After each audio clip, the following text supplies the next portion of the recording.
So today on the podcast, we have two amazing women here to talk about what they do in their great organization. We have Charlotte Cannon-Sain and Nicole Thompson, and they are the engine running COA Youth and Family Centers. So thank you guys so much for coming. I'm so happy you're here, and I have been involved with COA, and the firm has too, for years and years and years. So for me to be here with you and have you talk about these great things that you're doing for kids in the city and talk about yourselves, I just am so grateful for you guys taking the time. So Charlotte, thank you. We'll start with you. You're the executive director of COA. Tell everyone how you got there and tell us a little bit about your background. Well, first of all, thank you for having us on your podcast. Again, I just think this opportunity to be the executive director for COA is just me coming full circle. I grew up in the Amani neighborhood Okay, where that's COA awesome. is located off of our Burleigh location. But I come through just nonprofit. I started out in finance, banking, and then one day I just decided, I really want to do something with my life that helps someone else. And I got a taste of nonprofit, first of all, through an organization called the Center for it's a long name, the Southeastern Wisconsin Center for Independent Living, which is now Independent First. Okay. And I went on to La Causa and some other nonprofits, and the Center for Veterans Issues was the last nonprofit I worked for before I came to COA, where I worked for Brigadier General Robert A. Colcroft. We helped homeless vets. Amazing. And so I just transitioned into this position, serving the neighborhood I grew up in, and it's just been fantastic. And when did you start with COA? COA, I've been there a year and a half now. Okay, great. Congratulations. And thank you. I've inherited a wonderful staff that has made that transition very easy for me.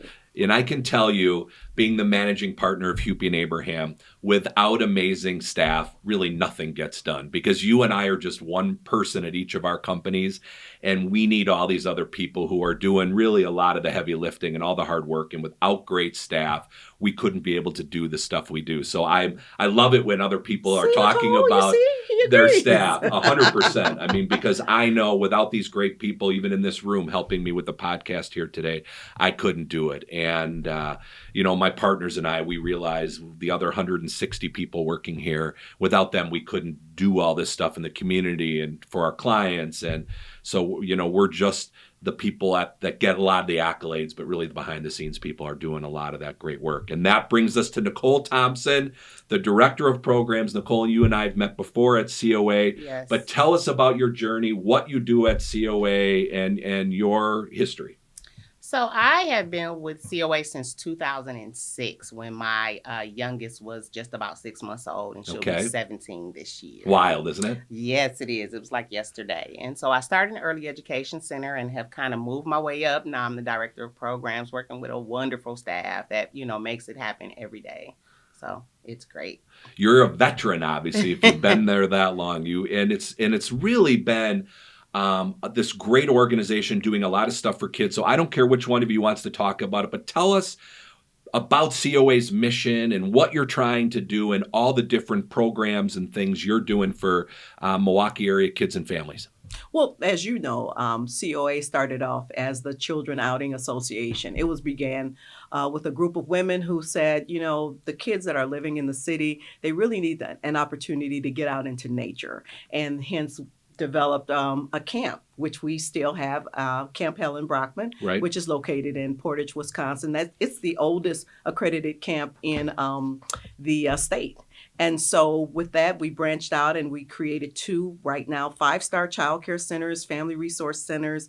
We have 2 youth development centers, and our location in Amani has a teen program. Correct. So what we look to do is to embrace our settlement home model. What that means is that we look to the neighbors, we look to the people who live in the neighborhoods that we serve, and we ask them, what do you need to thrive? A lot of programs are wonderful, but if you put them in the wrong place, Right. you end up messing up a lot of resources and things like that. So through Nicole's programs, such as kitchen table talks and the way that she engages with the community to bring them in, we have those discussions about what do you need in this neighborhood to thrive. Yeah, and I'll tell you, with that kind of feedback, you can really be more impactful, right? Because Correct. if the families are telling you things that'll make their lives better and are better for the kids, and then you can meet those needs, then they're going to want to embrace the programs. They're going to want to embrace COA. And it really is amazing. My staff has been there and we've read to kids and we've seen all your different locations and what you do. And quite honestly, it's amazingly impressive for me to see what you do and to see how the kids really thrive in that environment. And can you talk a little bit about, and then we'll go into the programs themselves, Okay. but talk a little bit about how many kids you serve and those kind of things throughout the year. Well, I think we serve over about 8,000 families a year in all our different programs. And that doesn't include the families that we refer out to our partners because COA can't do everything. And some Right. of our parents and our children come with needs that we don't have services or programs. So we definitely have strong partnerships in the community so that we can at least refer them to those services that they need. Awesome. Let's talk about some of the programs, Nicole, that you're in charge of and the ones you're most excited about and the ones you're passionate about. I know you're passionate about them all as the Yes. director, Yes. but tell us about the ones that you think make a special impact or things that you're extremely proud of that you have done at COA. So like you said, I think they all make a special impact, but some of the biggest, at least at this time, are like our summer meal program, where families are able to come in with their children and eat lunch and dinner. So a lot of the places throughout the city serve lunch and dinner or maybe breakfast and lunch, but our site is one of the only sites that don't only feed the children, we also feed the parents. Because what we noticed in the past years was that children were kind of cuffing food to take out and share with their parents. Yeah, how sad is that in 2022 that we're in a position where you have children that are hungry and rather than eating it all for themselves, they're so worried also about their other family members or parents that they're putting the food in their pocket to bring it home. I mean, that is, it's those kind of things that make us want to come and do this podcast and talk about COA and other groups because that just is so hard to believe and sad. Mhm. How many families do you think you're feeding in the summer? Oh, wow. We're feeding probably, if I can do the mental math, we're feeding about 400 families a week. Wow. And so this runs for a duration of through June through August. So basically when school ends until it starts again. And at multiple locations or just one location? Just at one. So we do this out of our Moody Park Pavilion. Okay. And families are able to come in, receive a meal, and then sit in the space with their family and have a family dinner. And how do people get either accepted or to get to be in that program? Do you have to make decisions on who's eligible or is it just whoever shows up on the nights you're doing it, you're going to feed them? If you Whoever show up, we're going to Yeah. feed you. That's all you have to do is show up. That's the Yeah. only requirement we have. And how nice, because then, there isn't this embarrassment or other things when people are coming there with their family. I mean, that, Mhm.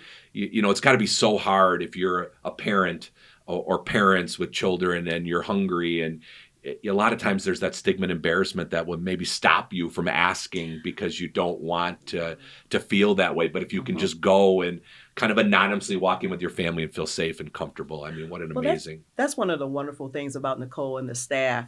They know our families, and they can figure out who's missing. Like they Mhm. said, we haven't seen Mr. So-and-so at the pantry today. We need Yeah. to go check on him. Or Mhm. they know what's going on within that family. Are you doing better? Sometimes, they have people that pass on. And if we have extra food from our pantry, we try and provide food to those families who have had loss. So they Yes. know those families in those neighborhoods. And that's what makes it so special. And, that's what makes a program a success.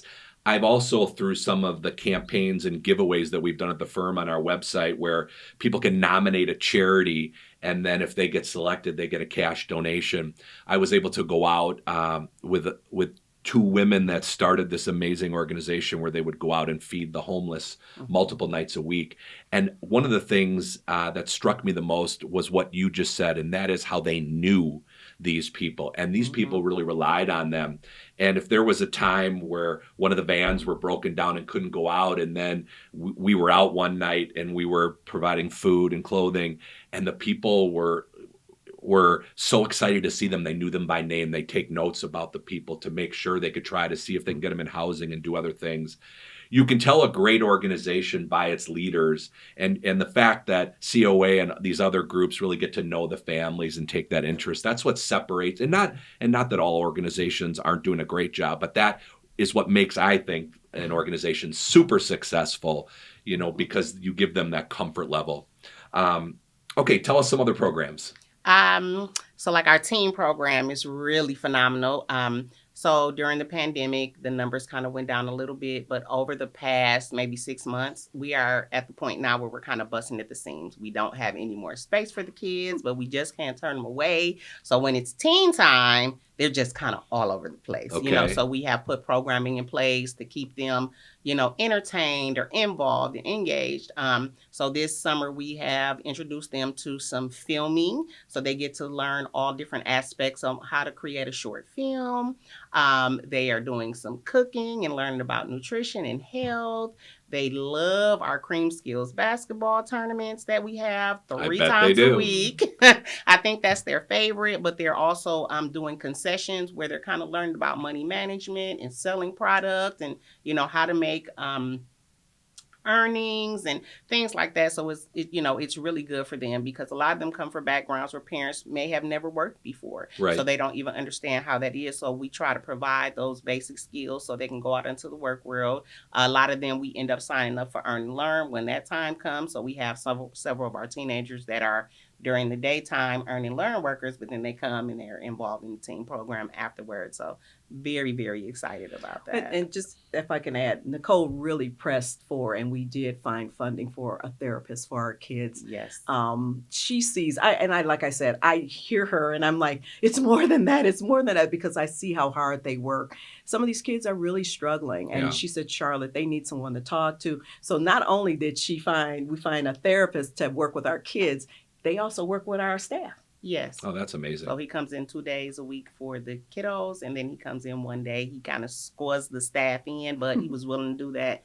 Very appreciative because the staff is really taking advantage of him coming onto site. Yeah, because it's hard to see some of this stuff. I think it's been such a blessing for me to see people doing great things. But when you're out there and you're in the middle of it, some of the stuff is very difficult to see. Yes. I mean, it was, I can remember many times coming back after doing something at night or, dealing with either children or homeless people. And you just think to yourself, God, am I doing enough? And I'm just so lucky. And you see this and you just feel so bad. I mean, it's hard. I mean, it is difficult. So I can only imagine how your staff would just, embrace that so much because it's hard not, for me also, like, representing people injured in accidents and you're dealing with deaths and serious injuries, it's hard not to take that home. I mean, it just is. Yes. And so that is great. You said one thing, Charlotte, about funding, and all organizations struggle. That was my ED hat. Yeah, jumped out exactly. there. Struggle with funding. So how do you, what do you do for funding? Well, when you say, what do we do for funding? One of the things that I believe in is that you find people who believe what you believe. And fundraising, I'm not going to say it's easy, but it does happen. And one of the things that I love being able to do is tell our stories. It's just like when I listen to Nicole talk, I keep saying, but they do much more than that. When we go out and we have a program that we extend to 8:00, because some of our kids are homeless. Yeah. And so Nicole said, we need to do it this way. And when you can go to someone and say, hey, we want you to support us so we can continue to support our kids so they're not on the street at night. Yeah. I don't believe in, hey, give us money. And no, I believe that if you want to help solve an issue, if you want to help be a part of the solution, this is what we're doing. Come along. Choose us. Yeah. That's the way we go out. And, I can tell people that are listening to the podcast, it's a great story and it's a great organization and it's touched us. My partner, Mike Hupy, has been on the board and I've been to all of your different, we're going to talk about some of the events you guys do. I've been to all of them and they're fabulous. And it's really easy to want to wrap your arms around COA because it's just doing great things. And there is such a need. And I'm sure a lot of people feel like me when you're dealing with children, it just touches a different chord. I mean, to think about children that are hungry or homeless or having trouble learning and have no place to go other than there. I mean, if you can't get excited about that, boy, I mean, what are you going to get excited about trying to help? And then throw in the pandemic. I mean, they've done an awesome job just trying to keep the children safe.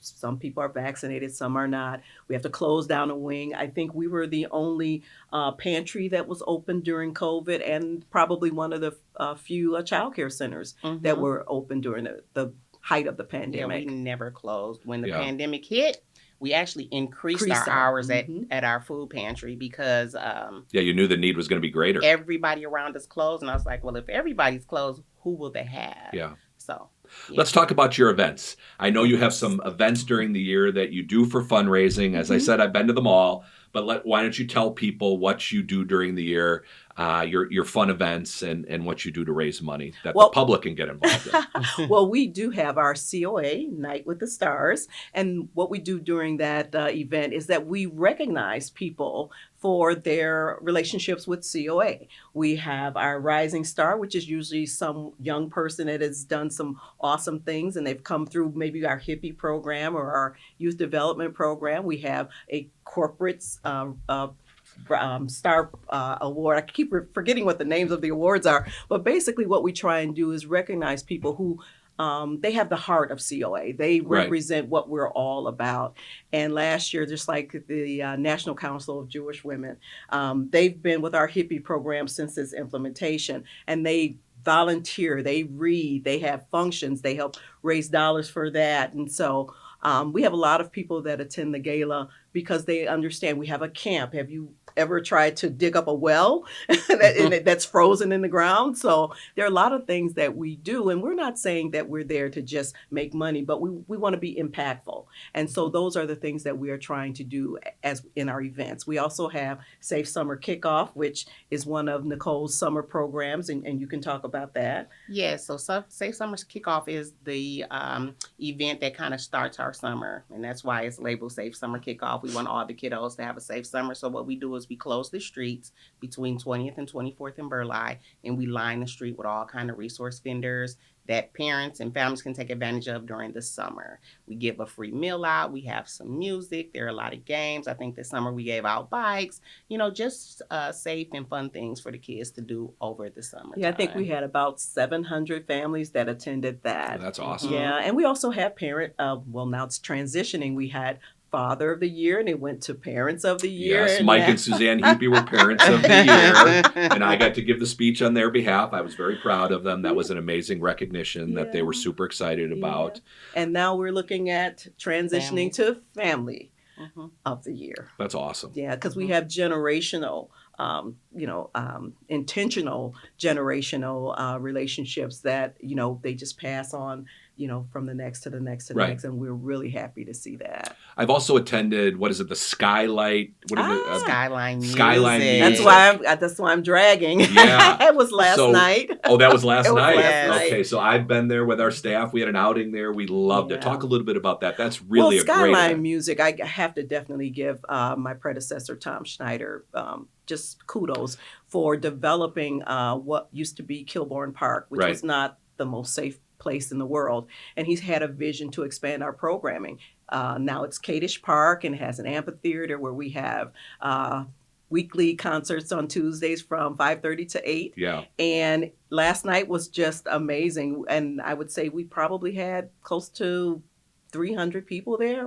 It is for those of you that know nothing about it, you should attend. It's The a best great skyline It in really the is city. that you can sit on the hill and look Yeah. out over the city. It's Yeah. fantastic. And we had food vendors and we had beer tents Mhm. and things like that. So and we beer. had Who needs beer? No one needs beer. But we also had children's programming. Betty Brin's Museum was Okay. out there. So we try and make everything that we do family friendly because family is at the center of Yeah. everything we do. There you go.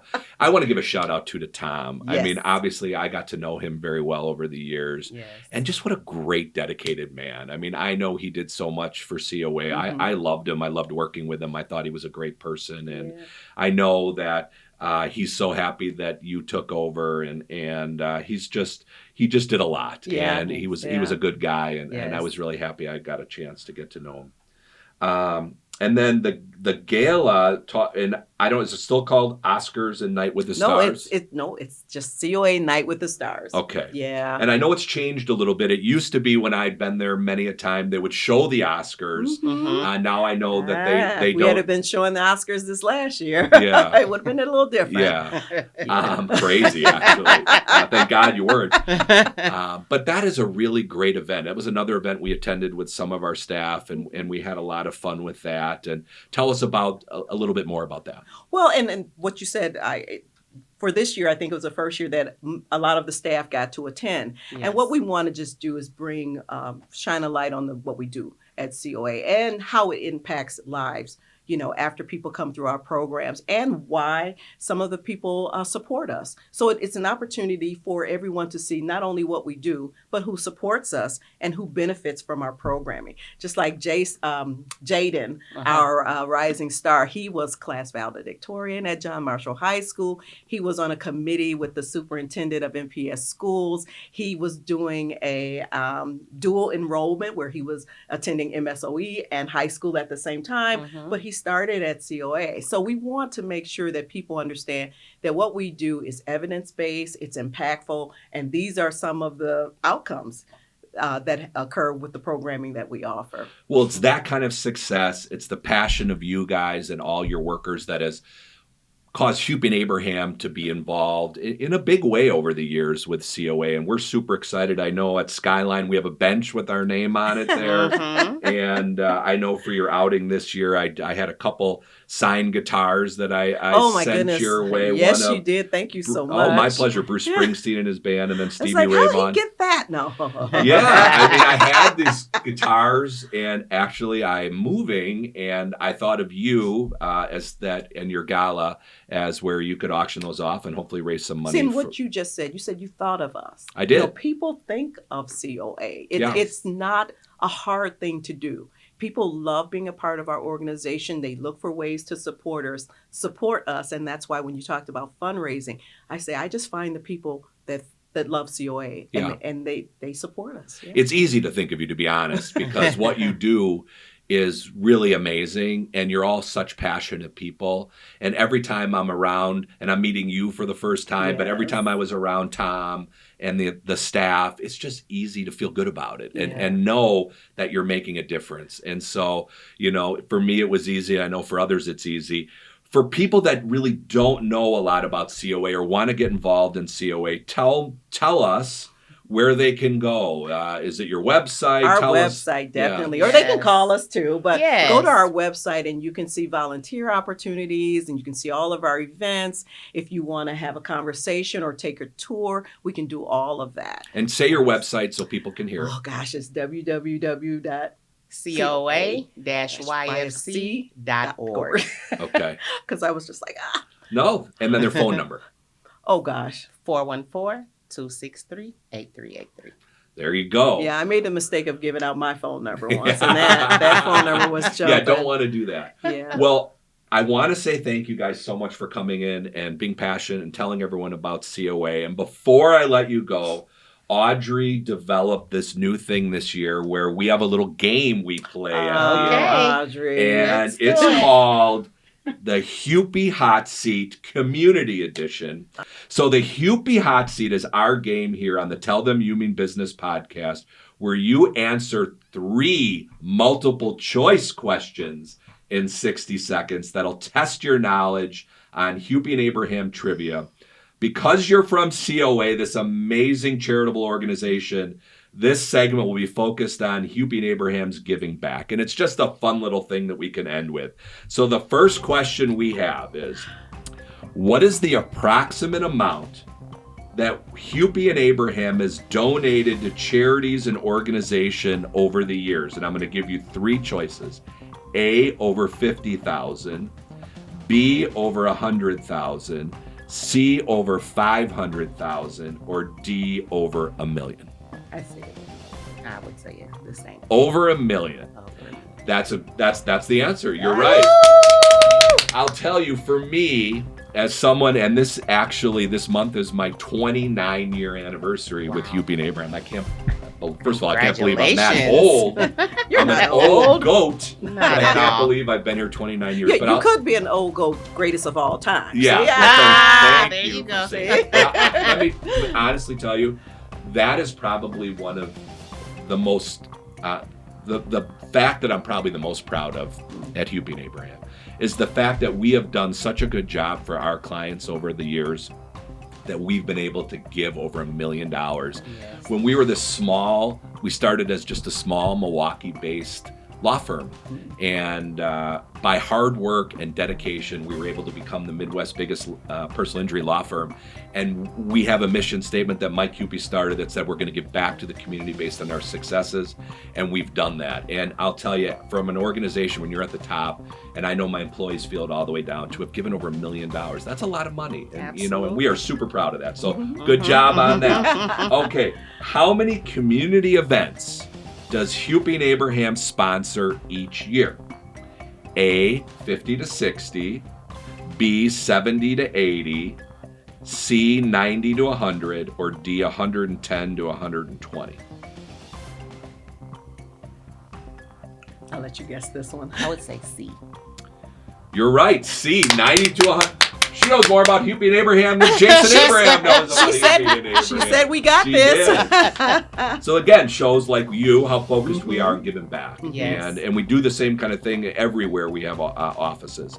And lastly, and I know this is greater than 60 seconds because I'm talking too much, one of our main practice areas at Hupy and Abraham is to raise awareness for motorcycle safety.